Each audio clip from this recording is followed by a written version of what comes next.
Hey guys, XL Guardian here. Another video of Fortnite. Let's see, I just got some mini clips and then Twine Peak Storm Shield 1. Alright, let's see what this one is. This is a build the radar. I'm using my Mythic Ninja. And right from the rip, there is a super encampment right next to one of the towers. So it's a little interesting clip. I thought I'd share it with you guys. At one point, I literally only have like 200 HP, so it was kind of exciting. But honestly, I still think Scorch is probably the best ninja in the game. I can't really seem to figure out how to use this Mythic Ninja. Very heavily melee based, so I'm thinking half the reason is I don't have a sword that's level 40, so maybe I'll try that again and give him another shot. He is level 40. Maybe I'm not using the right tactical and squad bonuses. I'm not really sure why I'm not too great with them. Honestly, I think the Mythic Ninja is pretty trash. Soldiers are very overpowered in this game. I can't really see any reason to use any other character unless you got like a good buddy or a squad going on to do like specific things. Alright, right here is the cam that spawns accidentally. And my dumb ass putting pizza slice walls trying to block the lasers. Anyway, I'll go through the water right here because that will actually slow them down. And obviously, as you can tell, you can't put walls in the way. The Dragon Slash is only 2 tiles and it's not very enhanced. I think if I look at it, I think it only does like even 13,000. So it's not even really that useful. The one thing I did notice is he gets the reduced Mantis jump when in shadow form. So throwing the Ninja Stars or doing the Dragon Slash will put you in shadow form, giving you the ability to jump out pretty quick. You could probably get 2 jumps in maybe. I don't really play around with ninjas too much, but that's something I'm just gonna try. 2 Mantis jumps, get out of there. Gotta figure out what I'm doing and go to town again.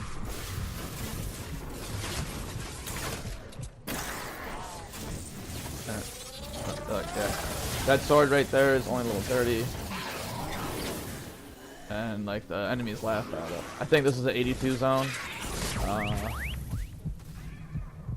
Probably one of my first matches in Twine Peaks even. I just finally bit the bullet and grinded out the main missions to get there. So now I'm on the grind to 40 my gear.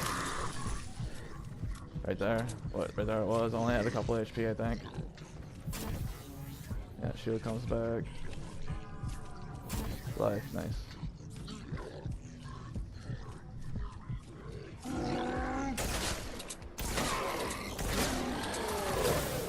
I'm not like wasting 3 minutes at the beginning of a game trying to do super encampment.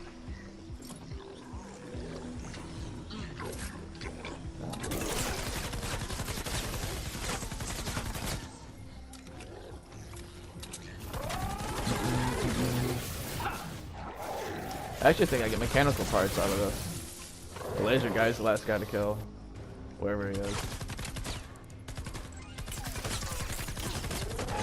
He don't care. Did that one say 11,000? See, like when I'm playing, I don't notice something, so it's nice to kind of like watch my own videos. There you go. Alright. Back to mech in the tower. Alright, so here's Twine Peak Storm Shield 1. Well, I didn't know it's actually 3 waves for the first Storm Shield. I basically wall sandwiched all the bottom and obviously the top. And then I've been doing a lot of experimenting with stairs. Instead of like putting walls everywhere, I use stairs now. The idea with that is that will still block people, but it doesn't really block you at the same time. You can actually walk up the stairs to get away from the bees. Kind of give you a little bit more leverage, and it will keep the enemies down in there. Easier for Scorch to just Dragon Slash, or if you have Mythic Soldier or Grenader or something like that, you know what I mean? They'll just all sit right there, like one grenade, boom, done. Yeah, it's like taking forever to kill this level 70, even with Scorch. So I really think I need a 40 sword. That's what I need to do. First wave's not bad.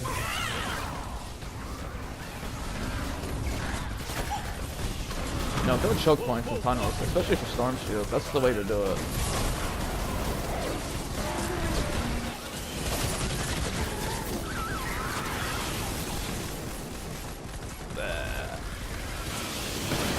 I don't have everything level 3 around my storm shield, but the group I'm playing with, they actually did their Twine Peaks Storm Shield 1, so I did 2 of them before I actually did mine.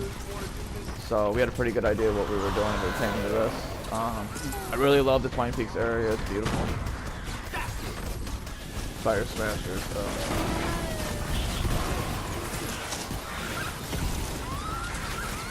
Oh, that's a new thing too, that lava down there. That will actually hurt you, and every now and then a meteor will come down and just do, I think we sat in it yesterday a few times. I think it does about like 60,000 damage from the meteor. We have a break in the action. Which just looks like a bunch of squares coming down, so it's even funnier. Alright, next wave's water. I should switch my weapons, I hope. Yeah, I need that slow spike there, that's important. Alright.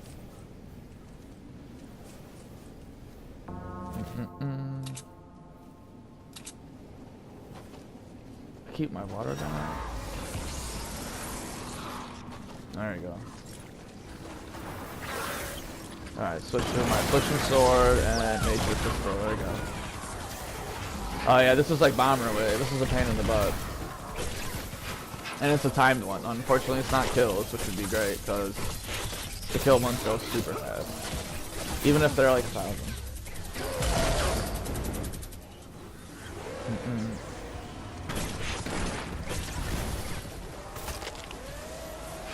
Okay, I got 2 mythic soldiers in here. Rage is actually one of my friends I play with. Snowball is his good buddy. And then, I don't know, Migs is the new guy, I guess. He's like using the Halloween rocket launcher, I think, majority of the time. Boom. Man, I really gotta slow that down, too much damage I'm doing. On my Scorch, I do pure ability. Kind of like, I have a mythic soldier, and I run pure ability on her too. So the one spot is the legendary hero with 20% ability damage, and they're actually level 42, so I get the extra health and shield from them. And then I probably have my mythic soldier on the other one for that life regen with ranged weapons. That's pretty nice. Worst case scenario, you only gotta step back and just shoot them and get some life back.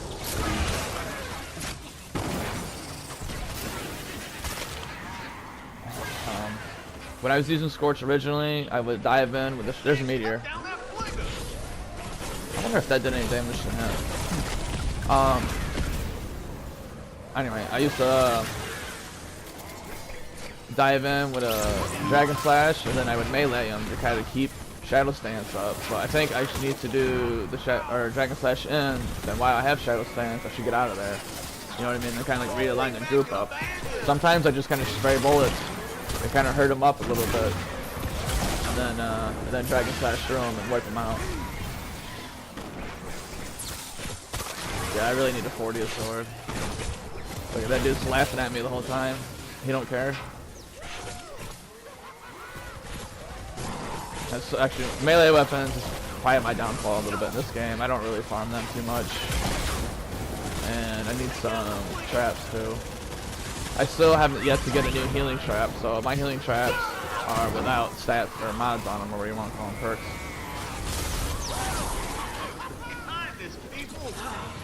Kindness, people. I should move up closer before I do that. Alright, see right there, you know what I mean? Flashed in, jumped out, I'm good. Yeah, shooting flingers, does that make sense? No.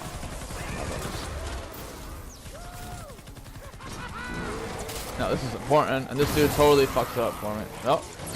No, he didn't. I thought he did. Yeah, if you get hit opening the supply crate, it actually would just stay closed. You get like one chance to open it, basically.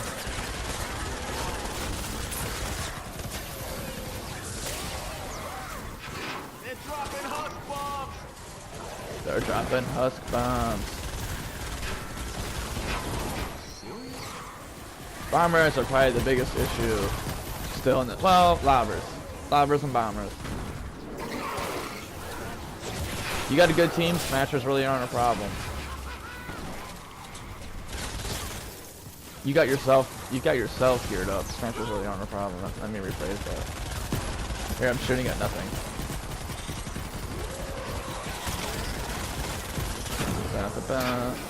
Done. Goodbye. Like, I'm just spraying in there, hitting stuff. I should go over there and kill the slayers. I'm the ninja. There you go. Oh, right there, do it. Nice. Got a piece of ice in my side. No.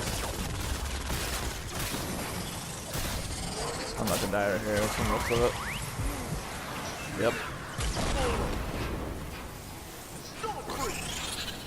Stop bricks. Forget about me.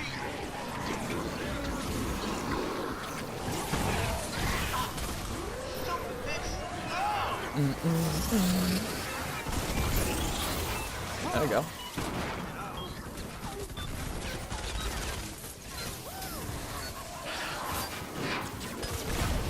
Shoot it, stab it, or fix it. We have a break in the action. And the last wave. Another I'm gonna wave say this again. coming This is soon. still Twine Peaks 1. This is the even. Prepare for it. This is the Storm Shield to do to even unlock like nodes and the Twine Peaks maps. Got wall pushers up the ramp to knock them back down. You can make that jump without a ninja too. Yes, it's a pain in the butt. Yeah. So I just have like the roofs lifted up, and then I got like floors up there, and more roofs lifted up. For a case like lobbers, I wasn't quite sure what to expect. So I basically wall sandwiched my roof too, because lobbers are going through. That way I can stay in the action and not really worry about my base. You know what I mean? If they like destroy it, whatever, I'll rebuild it. It's like half the battle anyway. Look, I walked right into that fire. I don't know how I didn't die right there. I didn't even notice that when I was playing, really. 94 down to 73.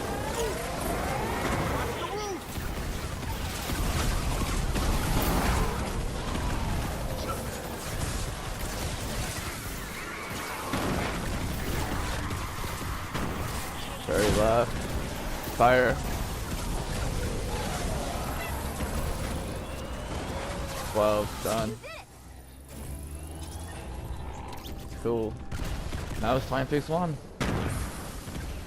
You got a full squad with you, it's pretty cake. I mean, that was the third time doing it. Scorch proves on how worthy he is once again. Way better than mythic ninja. Or I don't know. Maybe I don't know how to use ninjas. I'll say that. Scorch build is the same exact as a mythic ninja or a mythic soldier, so that's kind of why he's good in my opinion. Other than the fact the 3-tile dragon slash with increased damage. Oh my god. Even in encampment, as soon as they spawn and you like wipe out half of them, the first like as they spawn in, you make done kick.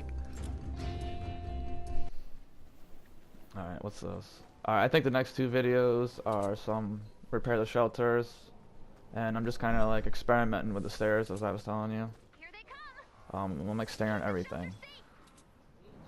I can't even tell you why. I'm just kind of like throwing it out, seeing like if it's really useful or not. But I like being able to like walk up on it compared to like if you put a wall there, you know what I mean, just run into it and you kind of block yourself. And for a while I was doing like the walls with like a door on the one side and the window. You could shoot through the window or open the door even and shoot through the door or walk through it if you were getting stuck. But I like the steps a whole lot. I heard that smasher. There it is. And obviously, there you go. Look, he just like punched that one. Well, fire. Oh, that's another thing. Fire like 64 plus. You really want to pay attention to the building material you're using. I soloed. I have a video of it, or 2 I posted the other day. I'm soloing something, and the guys were water, and I built the whole thing out of stone. And they kept smashing through everything. It didn't matter what it was, and I couldn't figure out why they were destroying my base so bad. And I got thinking, I was like, oh, water does 100% damage to stone. So I started using metal and wood, and like they couldn't even break through level 1 wood at that point, you know. So building materials, you want to use a variety, really, because if you're not sure what you're fighting, you know what I mean, use one of each. Hello, hello. Yeah, I'm not quite sure what happened there. It just kind of kicked me off, I guess. What's this thing? Storm. Oh yeah, my Twine Peaks Storm Shield. Knowing what I know now, wall sandwiching is probably the best way to go, and honestly, it's one of the cheapest. When I do missions, I do this. I do walls with the floors around it like that with wall pushers. I don't use any other traps. Wall pushers are super cheap. Planks and rough ore, you get those from doing anything. And then the stone powder, which, you know what I mean? Honestly, trading those stuff's pretty cheap. You know what I mean? You could probably trade a stack of coal for 3 or 4 stacks of the powder. Anyway, so what I did is I used metal for the walls. Then I used, I think, wood stairs, and then I did the half floor stones. And that was like my main layer for my Twine Peaks Storm Shield. Then I put ceiling zappers in, and then I did another wall layer around with wall pushers, and then ceiling zappers and the floor spikes, retractable floor spikes. So if they manage to get all through that, you know what I mean, they deserve to beat the shit out of my Storm Shield at that point. But yeah, your building materials at this point, you know what I mean, it's good to pay attention to what element you're fighting. You could probably use an energy weapon to farm all the way up to Candy Valley, and even in the beginning of Candy Valley, like an energy weapon will carry you all the way through there. When I'm not using my soldier, what I normally do is I use one of the pure elemental weapons, so I'll carry nature, fire, water weapons, like no melee, and then kind of just swap them out as I fight. That's the best way to go. But even with my other soldier, before I got the mythic, I would probably use a melee weapon for the orphans, as I call them, the little guys. The melee weapon's the easiest way to kill them, but energy weapons just don't have the damage as like a pure elemental weapon would. And then the new weapons, the new afflictions status they got going on, and increased damage to slow and snare targets, I'm still experimenting with. One of the swords I just got does like 50% increase to afflicted targets and applies affliction, but it's not energy either. So I'm kind of experimenting with that to see how that does against elemental husks and the bigger guys, to see if it's really worth it. At this point, I think I'm gonna have to push up to 40 even, unfortunately, and see if it's really worthy to keep. Kind of grateful for the event right now, the winter one. I'm hoping I get one of those melee swords that's energy and some good rolls on it, but unfortunately I haven't gotten shit yet. But yeah, so the next 2 videos, I'm kind of experimenting around with the steps. I'm just gonna let them roll. If you guys got any questions for me, or any videos you would like to see, you can post comments. I've been playing this game since it's been released. I have one of every character. I got a lot of builds. I got almost all. If you name it, I probably got it at this point. I play with some good friends. Community, we got Fortnite G.O.A.T if you're interested in joining up with us. And I'm gonna have videos of this and maybe 7 Days to Die for a while until the new Monster Hunter comes out, and then it's probably gonna be pure Monster Hunter at that point. But we have like 50-something days still, so you know, Fortnite it is. Alright, thanks guys. Let me know how it is.